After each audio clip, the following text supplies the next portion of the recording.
Umuntu niyakubwira ko agukunda uze umubaze ico ashatse kuvuga canke n'impamvu abivuze, kubera ko hari ubwoko bwinshi bw'inkundo. Nimba wifuza kubimenya ni ikaze au tableau tubiyageko.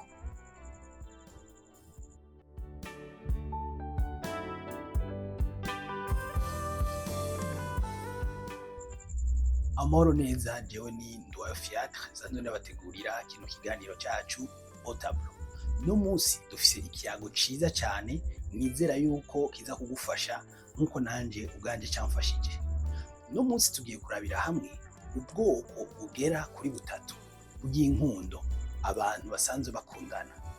Mu bisanzwe abantu iyo bavuze ko bakunda, ego baba bavuze ikintu ciza, ariko urukundo canke se inkundo zifise intambuko zigera kuri zitatu canke zirenga, nubwo no musi tugiye kurabira hamwe zigera kuri zitatu. Ivyo ushobora kubimenya ko mu ndimi zimwe zimwe iyo tuvuze urukundo twumva ijambo rimwe, ariko ntidushobora gusobanukirwa ko dushobora gutandukanya inkundo zitandukanye. Ariko iyo turabiye hamwe mu rurimi rw'ikigiriki turabona yuko hari amazina atandukanye y'inkundo bivanye rumwe rumwe nuko ruba rumeze. Irya mbere rero tugiye kurabira hamwe ni izina bita Eros. Eros ni urukundo aho umuntu akunda uwundi kubera ibigumbagumba.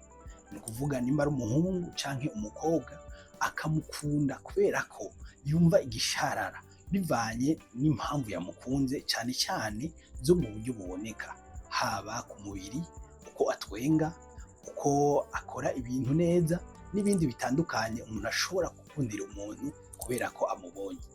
Ubwo n'urukundo rero ruba rushingiye mu buryo bw'umubiri, si urukundo rwimbitse rw'indani, ariko ni urukundo rw'ikigumbagumba.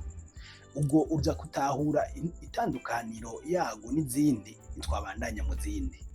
Urundi rukundo narwo ni urukundo bita philia canke se phileo.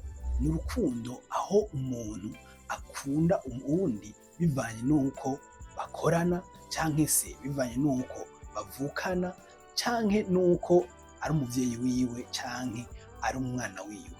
Urwo rukundo ni urukundo ruba rufatiye yuko umuntu ari uko gusa mwahuriye mu bintu canke muhuriye ku bintu.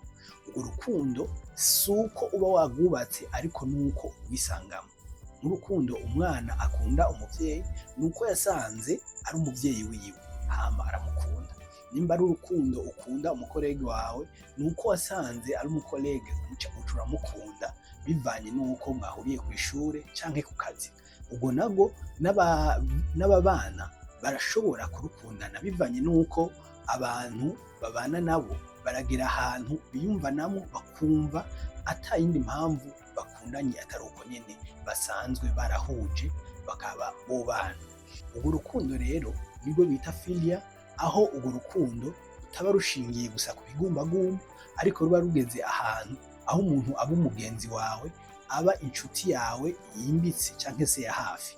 Urwo rukundo rero rutandukanye n'urwa mbere, kuko urwa mbere rwitwa Eros ni urukundo aho umuntu akundira uwundi kubw'ibigumbagumba cane cane bifatiye mu buryo bw'umubiri.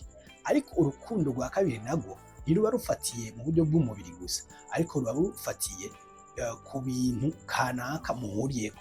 Nimba ari business muhuriyeko, uwo muntu ukamukunda kubera ko muhujwe n'iyo business.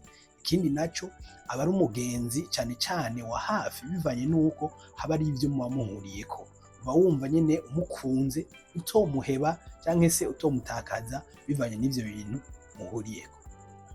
Urundi rukundo narwo rwa gatatu tugiye kurabira hamwe ni urukundo bita agapeo canke se agape nkuko benshi bakunda kurwita. Urwo rukundo narwo ni urukundo novuga yuko rudafatiye mu buryo bw'umubiri canke se rudafatiye ku vy'umuntu muhuriyeko, ariko ari urukundo ushobora gukunda umuntu kubera ko wamukunze nyene ata kintu na kimwe bifatiyeko. Ntiwamukundiye amafaranga, ntiwamukundiye n'ikindi kintu na kimwe. Ico gihe uwo muntu urumva umufitiye igisharara c'uko umufitiye n'impuhwe. Nk'akarorero turazi yuko Imana mu kudukunda yadukunze twebwe twari abanyabyaha, yadukunze tutarava gukundika, kuko nta muntu yokunda umunyabyaha.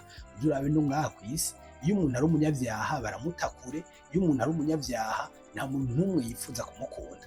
Rero uru rukundo rw'Imana nibwo mu gifaransa bita l'amour inconditionnel, ni ukuvuga ngo ni urukundo aho umuntu akunda umuntu cyangwa se Imana ikunda umuntu atarabibereye. Urwo rukundo rero tugiye kubirabira hamwe aho izi nkundo zishobora guhurira zose uko ari zitatu. Izi nkundo rero uko ari zitatu tugiye gufatira hamwe ku bantu bashobora kuba babana cyangwa se bifuza no kubana. Ubwa mbere bwobwo turazi yuko umuntu wese kugira ngo ashobore gukunda uyundi nuko ubwa mbere bashobora guhura. Ubwa mbere baba bafise ahantu bahuriye, icyo kintu cyamutumye kumukunda nirwo rukundo rwa mbere twokwita eros. Ni ukuvuga ngo ni ikintu kanaka kigufrapa cyangwa se kikwatira ku muntu ukumva uwo mukunda. Icyo kintu nico kintu kiba ari inshingiro nyamukuru yatumye umuzako. Icyo kintu rero niyo ntambuko novuga yuko ari intambuko ya mbere ituma umukunda. Kuri uru rukundo nagwo wa kabiri, ahantu bica bifatanira, umaze kuba umukunze ufatiye kuri ibi vya mbere, uragera ahantu ab'inshuti yawe cyangwa se ab'umugenzi wawe wa hafi, aho mubana mu bihe bitandukanye, mugahanurana, mukegerana, mugafatanya ibikorwa kanaka, kugeza yaho muba abagenzi by'ukuri buzuranye. Mbere ku bahungu n'abakobwa bo baragera aho ku rugezo bavuga ati mbere turumva yuko twokwibanira. Aho baba bari mu rugezo w'urukundo bita filia. Uru rukundo rwita filia niyo ntambuko ya kabiri, kuko iya mbere twabonye yuko ari eros, aho umuntu agukunda ubwa apparence cyangwa se ku kuntu yakubonye cyangwa bw'ikintu kanaka yafatiyeko mu buryo bugaragara. Ariko uru rwa kabiri ni ahantu muva aho hantu ho gukundana mu buryo gusa busanzwe, ariko mugakundana mu buryo bufatiye ku bumwe cyangwa se ku bugenzi mufitaniye. Ico gihe tuba tugeze aho umuntu yumva by'ukuri yo kwifadikanya n'uyo muntu. Ico gituma uzubona abantu bamwe bafata ingingo zo gukora ama mariage n'ibindi, baba bageze ku intambuko y'ukumva by'ukuri ko uyu muntu ndumva yuko ari inshuti yawe, aba ari umugenzi wumva yuko by'ukuri mwumva yuko mufadikanya urugendo ata kibazo. Hama aho biza guhurira naho n'uru rukundo agape ni mu gihe umuntu mwafadikanije uru rugendo, ariko turazi yuko abantu mu bisanzwe n'abanyantege nke. Abantu barafise intege nke zitandukanye, barafise n'ibyo uruhande rw'inkomezi, ariko n'uruhande rw'intege nke rurahari.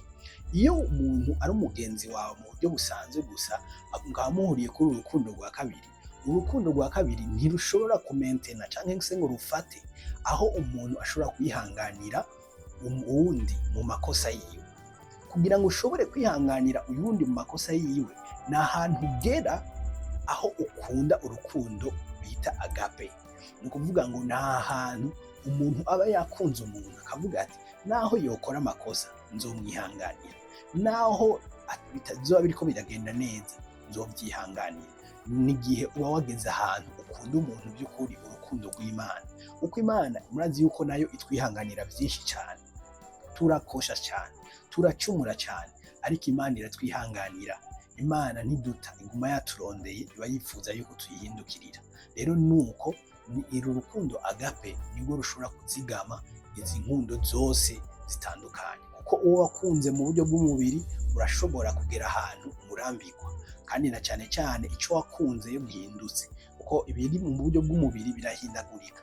Ariko uru rukundo agape nibwo ruza gufasha naho bya bindi bizoba byahindutse ushobora kugumana nawe ukamwihanganira, kandi nibwo rushobora kumentena cyangwa se rukazigama urukundo rw'ubugenzi. Urukundo rw'ubugenzi kugira ngo ushobore kwihanganira umuntu ukagera ahantu ugati nawe yonkorera amakosa ameze gute nzomwihanganira, ni uko uba wamukunze urukundo agape. Rero ku bakundanye cyangwa se kubifuza gukundana, mwumve yuko muduga ku rugenzo rwaho umuntu ushobora kumukunda, ukamukunda mu buryo ushobora kumwihanganira no mu makosa yiwe. Kuko muri kino gihe sinzi yuko mumaze kubibona, hari ama divorce ateye ubwoba, hari ugutandukana by'ukuri biteye ubwoba. Ariko ibi byose bivana nuko umuntu ataba yageze ahantu akunda umuntu, akumva yuko yomwihanganira mu makosa yose, akumva yuko yomwihanganira mu nyantege nke bwiwe bwose, kuko hariho n'ijambo riri mu Bikorinto rivuga yuko urukundo rwihangana, urukundo rugira neza. Nyine usomye kiriya gice cyose urabona isobanuro y'uru rukundo, niko ndakubwira agape. Nirwo rukundo rero duhamagarirwa gukundana hagati y'abavukana, hagati y'inshuti, hagati y'abagenzi, hagati y'abubakanye bakwiye gukundana uru rukundo. Niho no mu busaza doguma mwihanganiranira. Nuko ino ni nka kado ndabahaye kugira ngo izi nyigisho zigufashe kumva yuko by'ukuri udakwiye gukunda urukundo ruri superficiel mu buryo bw'umubiri, udakwiye gukunda gusa urukundo umuntu kubera ari umugenzi cyangwa muhuriye ku bintu bya business n'ibindi, ariko ukwiye kumukunda urukundo rudashingiye ku bintu bizotuma ushobora no kumwihanganira no mu bihe by'intege nke ziwe. Nuko ndabashimiye cyane, nizere yuko mwize byinshi kandi bigiye kubafasha kandi mugiye kubishira mu ngiro. Nuko Imana ibahezagira. Murashobora kugira subscribe ku bantu batarashobora kugira subscribe, ndetse murashobora no kugira partage kugira ngo izinyigisho tugenda dutanga zishikire benshi. Ndetse nimba hari ikibazo cyangwa intererano office urashobora kwandika muri commentaire, navyo biraduhimbara cyane. Nuko Imana ibaha umugisha, ndabakunda cyane.